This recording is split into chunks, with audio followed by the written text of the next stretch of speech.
And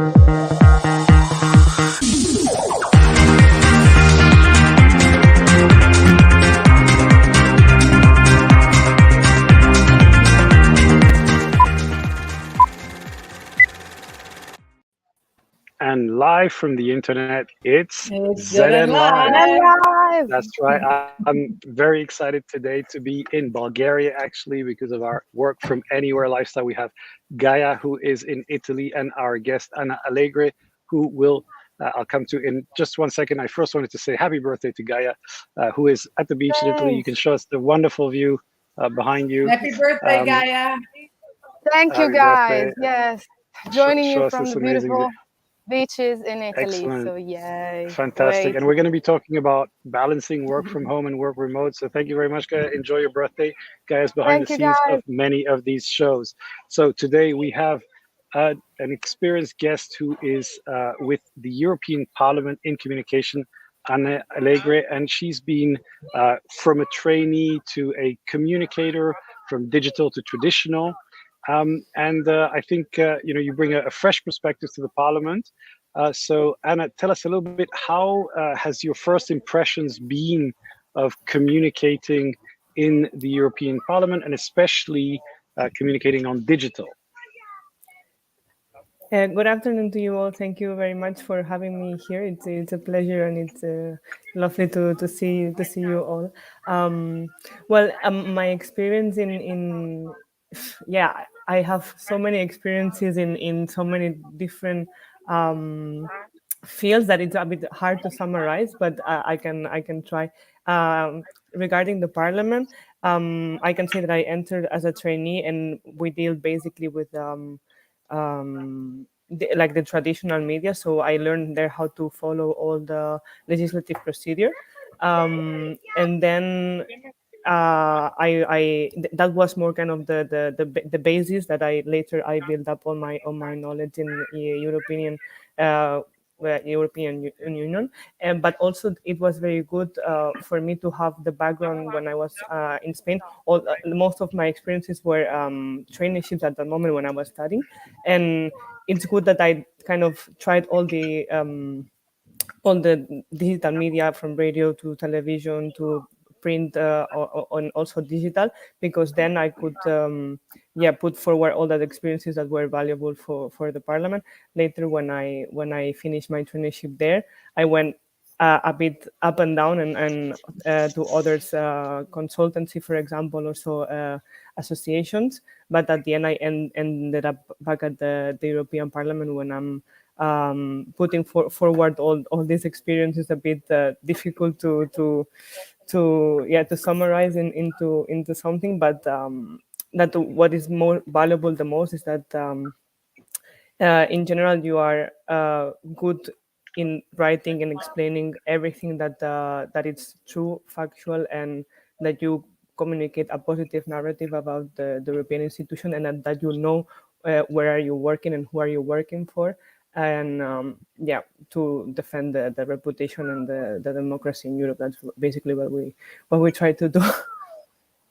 And how good do you feel that the Parliament as an institution is at digital communication? How good is it at getting its message across, and how do you make that work? Well, in my current job doesn't entitle per se to know all the digital communication aspects, because I'm more in the traditional part, so like the dealing with press. But of course, I know the campaigns and the digital communication. I believe that as an institution, not only the Parliament, but all of the European institutions, it's hard to get one message across, and to communicate about something that is kind of basic as it is democracy. I think that all the campaigns are thought into being inclusive communication as it's the Parliament, and I think that over the years there has been a huge improvement, as I saw with all the European institutions. But there are successful stories on our channel, such as like some communication campaigns on the Conference on the Future of Europe. We get also a lot of engagement when there's resolutions that the parliament put forward. So just for example, when Zelensky went to address the members of the European Parliament, that was also something very brave and that attracted a lot of attention. So we can say that in general, the parliament is an institution that I feel that for me has a very strong narrative, but that at the same time, it's not the same as a corporate account or a corporate a company. So it's difficult to defend something that is kind of basic as this democracy. So we can also sometimes not use all the tools because the legislation is low and it gets time. So it's not as a social media that are super quick and that we need to learn and know and put forward everything. So it's we need the balance, so to say, in this sense. Yeah, there's of course still a lot that can be done on social media, but I wanted to get back to your point about Zelensky. Zelensky, of course, spoke to lots of parliaments, but you also wrote on your own LinkedIn channel 5 months ago about him being a content strategist, about a content create that he's a real content creator, and how he's transformed, of course, from this actor to a true statesman. I was wondering how you see this now. 5 months into the conflict, still not ended. How do you see his role developing? Is he a role model for other statespeople in terms of communication? Tell me more about that. What you saw on LinkedIn was actually a conference that Vita gave to in a seminar that she presented. There's an awesome article about how Zelensky has been using the digital platforms in order to communicate and put through his message, which I totally recommend that article if you can read it. And after 5 months of the war, I think I'm not an expert on how he's leading his communication, but I think that he's still doing kind of the same thing as he did in the past. But now, as I think that he won the communication war at the end.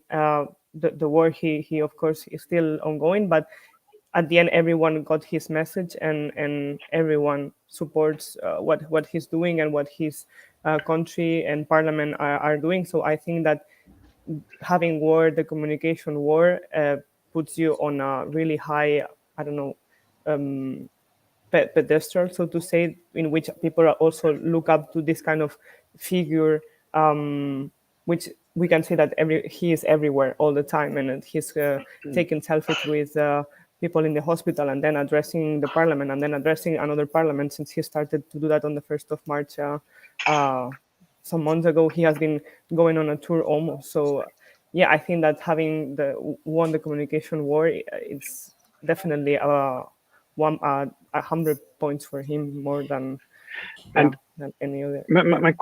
A question on this, basically, yes, there's a situation which is of course exceptional, but Zelensky is very good at communicating as a person and basically telling his story. Don't you think that European institutions and the parliament needs to get better at telling a personal story from a personal perspective? How do you think the European Parliament and the people in it, because I think that's what makes Zelensky's campaign so interesting, is that he's a human being. We hear his story. How much improvement, what can we learn from this in Brussels? Yeah, I get your point. And also what I believe is that it's the members of the parliament that are explaining the story, because at the end we communicate about their mandate. So that's kind of the role from the institution perspective, but also it's the voice and the plurality that the parliament represents.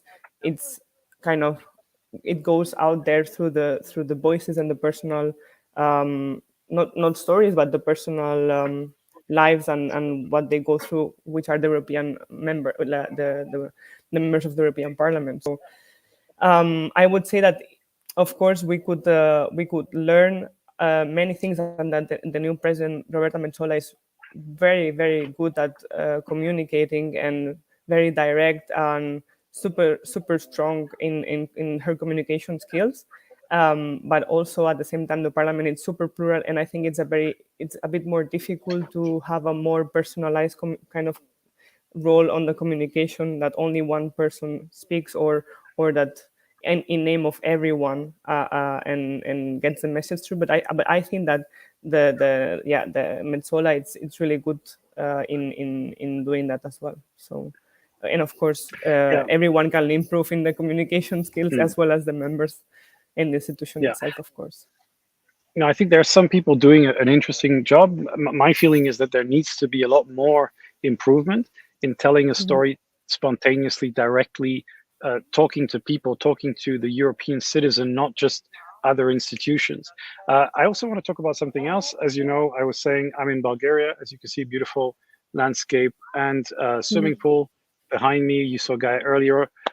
How has work from home been in the parliament? Have you been traveling? Have you been working from home? Have you been going to different countries and working? And how open and innovative has the parliament been on this? I have to say that I joined the parliament in January 2022, so I haven't been kind of in during the hardcore of the pandemic when everyone was supposed to be working from home. So in my personal experience, and I can explain a bit about the institution, but in my personal experience, I haven't worked from home almost like only once a day. Also, the role of the press officers is also to be in the office and deal with the queries from press, and that's way easier if you do it from the office because you can coordinate way better. But it also, like digitalization and the pandemic, in haste, so to say, the digitalization process of how we work.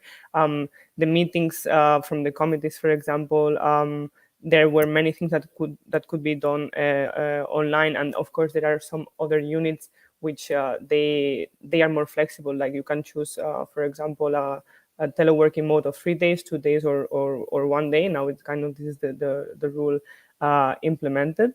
But also it has been a kind of a reshape and rethink of how the institution work, and that all the work that where it has been done in the past present, they had to be able to do everything online. So that was also a bit hard for them in the past, but I was not, as I said, at the parliament during that time. So yeah, more or less this is kind of the balance, but I think it brought many positive aspects as well, because Yeah, people I are think more people have free. Like, seen. Sorry, no, sorry go for ahead. finish. Yeah, no, I was saying I think people have seen that a lot of things can be done remotely. I think for European institutions, it's a big struggle because it's a very conservative mindset where people like to manage by seeing, which is the old way of doing things, the hierarchical institutions. I think hopefully there'll be a shifting mindset, but for that you need to learn. And you have a series of recommendations for us. So I'll cue the jingle, recommendations. Let's do it.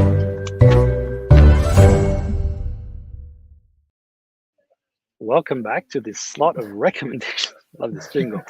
So Anna, you have several recommendations. Maybe you can start with, where do you learn about communication trends, and what are your favorite places to go to, and podcasts and people that you follow? Yeah. So since I landed in Brussels, so to say, I started to use a lot Twitter. That was not a social media that I was using in the past. And as of then, when I followed interesting people, I started to get more information about communication. That's what I want to learn more. There's for example, Charles Jourdan, which he's a really great communicator and strategist in creativity, that I really recommend his LinkedIn post. If you don't follow him, it's a must follow. Also, if you like social media, and social media, it's a field in which you have to be updated regularly because it's always changing. I recommend you to listen to the podcast of Matt Navarra and SFP Brian, which is one of my favorite podcasts in the list. And they talk with people from inside and outside the platforms, and they also have a really cool newsletter which you can also subscribe. For the Spanish speaking people, I also would recommend to follow the political association of communication, which is Asociación de Comunicación Política, and also his coordinator, which is Francisco Seoane Perez, what they publish mostly on Twitter and on his on their press review and magazine. It's really, really interesting. Also, I've studied journalism, so for me, it's definitely a must follow. It's the account of the Rhodes Institute for the Study of Journalism. They have podcasts, also a newsletter, with a lot of studies and communication updates, which are really, really interesting, almost on a weekly basis. And yeah, that would be kind of my communication recommendations. Fantastic. Leora, I know that you have a painting recommendation and something else for us.